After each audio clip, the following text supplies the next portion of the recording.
Maintenant, voyons comment nous pouvons faire pour saisir une vente. Alors, une vente avec son encaissement, c'est pareil pour l'instant, on est obligé de saisir les deux à la fois.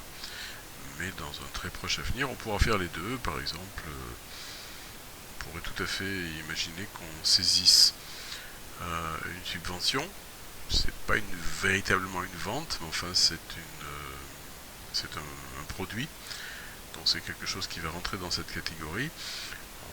On va saisir une promesse de subvention à telle date, et ensuite on va en constater l'encaissement plus tard.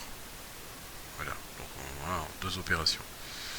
Là, nous, pour l'instant, on fait tout à la fois, on ne peut pas faire autrement. Donc là, soit je clique là-dessus, soit je clique, pas ici, puisque ce sont les achats, mais sur autre opération, vente. Voilà, vente plus encaissement. Voilà.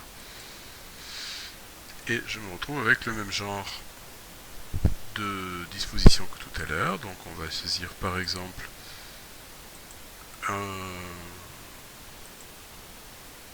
une facturation au 1er janvier pour une part de loyer pour un patient de l'URPS. Une facture, vous mettez ce que vous voulez. Là, pour l'instant, il n'y a pas du tout de standard. Ou bien vous pouvez aussi mettre rien du tout.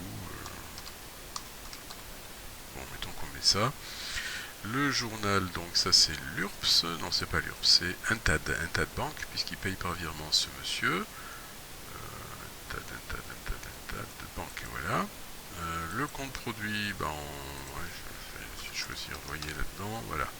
Je sais pas où il est, mais enfin, mettons que ce soit à Saint-Louis, c'est peut-être pas ça, c'est pas grave.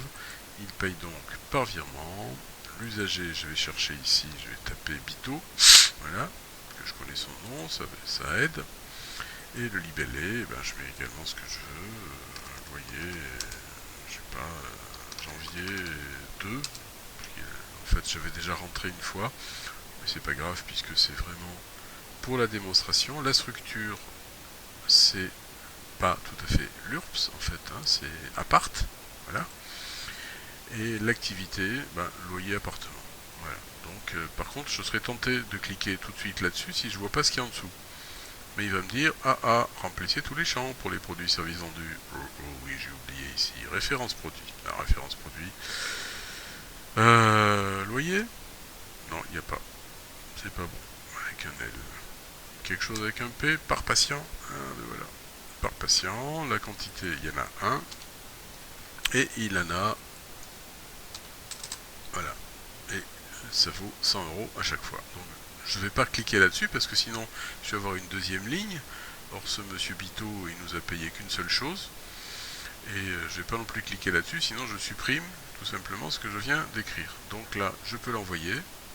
Et également, comme auparavant, alors, soyez pas surpris si sur prestation vous voyez quelque chose qui est un petit peu brut. Je n'ai pas trouvé le moyen de faire quelque chose de plus explicite pour l'instant, mais enfin, vous voyez, vous voulez dire qu'il a acheté une part patient, une seule, pour 100 €. Voilà. Comme tout à l'heure, si j'efface en bas et que ça me plaît pas ce que j'ai écrit, je peux cliquer là-dessus et je le retrouve. Voilà. Et une fois que je l'ai retrouvé, je peux le renvoyer, hop, une fois que je l'ai changé. Maintenant, je l'envoie sur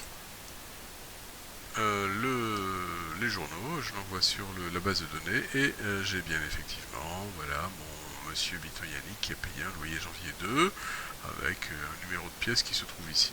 Voilà.